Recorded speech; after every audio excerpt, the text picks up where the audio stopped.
Hey guys, it's Sam the Statman, coming at you with another video. Today I'm going to be ranking every player from the 1984 and 1985 Hall of Fame classes from worst to best. This is another one of my videos where I rank different players from different Hall of Fame classes from worst to best. I'm doing these two Hall of Fame classes today because 3 players were elected by the baseball writers in 1984, 2 in 85, so I'm combining these two Hall of Fame classes and ranking all these players on one list. That is all I have to say, so without further ado, let's get into it. Number 5 is, unfortunately for me, one of my favorite players, Lou Brock. In his career, Lou Brock batted .293, .343, .410 with a 109 OPS plus. He had 3,023 hits, 149 homers, stole 938 bases, which used to be the record until Rickey Henderson broke it, and he had 45.4 WAR. He was also a 6-time All-Star. Number 4 is Hoyt Wilhelm. In his career, Hoyt Wilhelm went 143 and 122 with a 2.52 ERA and a 147 ERA plus. In 2,254 and 1/3 innings pitched, he struck out 1,610 batters. He had a 1.125 WHIP and 46.8 WAR. In his career, he was an 8-time All-Star and won 2 ERA titles. The reasons that I am putting Hoyt Wilhelm ahead of Lou Brock, it's pretty much actually just one reason, not reasons, but the reason I'm putting Hoyt Wilhelm ahead of Lou Brock is because Hoyt Wilhelm debuted when he was like 30.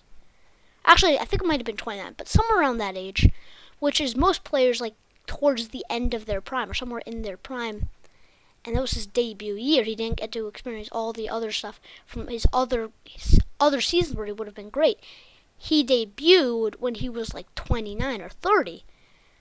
And for him to manage those stats, which are like around the same level as Lou Brock's stats, when he debuts when he's 29, is just crazy. He was in the war before he was in World War II. He actually won a few awards in the war. I think like a Purple Star or something. I forget exactly which award he won, but I know he won an award in the war. Comes to the MLB, debuts when he's like 29 and has nearly 50 WAR. That is just crazy. Like, who else really does that? I mean, it's like a comparison to what I said about Ichiro. It's like Ichiro debuts when he's 27. Ichiro debuted when he was 27. Hoyt Wilhelm is debuting when he's 29.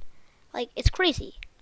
I talked about Ichiro because Ichiro did debut late, but not even as late as Hoyt Wilhelm, who, like, I just can't put into words how crazy I think it is that Hoyt Wilhelm debuts when he's 29, still manages like the same level of stats as Lou Brock.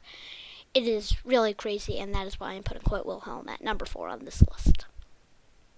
Number 3 is Luis Aparicio.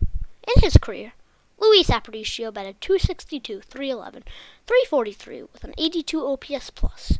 He had 2,677 hits, 83 homers, stole 506 bases, had 149 total zone runs, and 55.9 WAR. In his career, he won the Rookie of the Year award, was a 13-time All-Star, and won 9 Gold Gloves.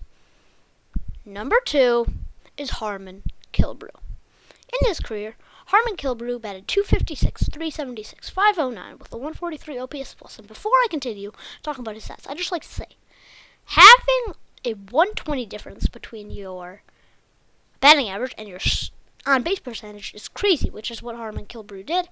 That suggests that you walk a ton to have that difference. Well, it also could suggest you get hit by a lot of pitched balls, but I think more realistic is walking a ton. And that is true for Harmon Killebrew, as he walked like more than 1,500 times. I just want to mention that. And now on with his stats. He had 2,086 hits, 573 homers, and 60.4 WAR. In his career. He won the MVP award and was a 13-time All-Star. And number 1 is Don Drysdale. In his career, Don Drysdale went 209 and 106 with a 2.95 ERA and a 121 ERA plus. In 3,432 innings pitched, he struck out 2,486 batters.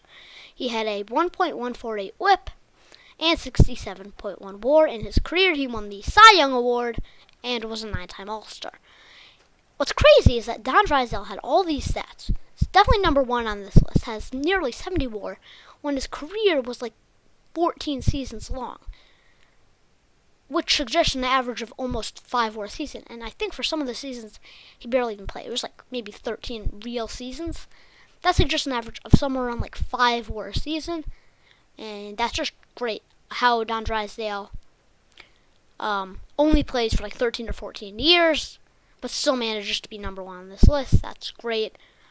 Good job, Don Drysdale. You are number one on this list. Hope you guys enjoyed that video, and I hope you guys enjoy all of these Hall of Fame ranking videos. Don't forget to like, share, and subscribe. I will see you guys in the next video. Stay safe. Bye!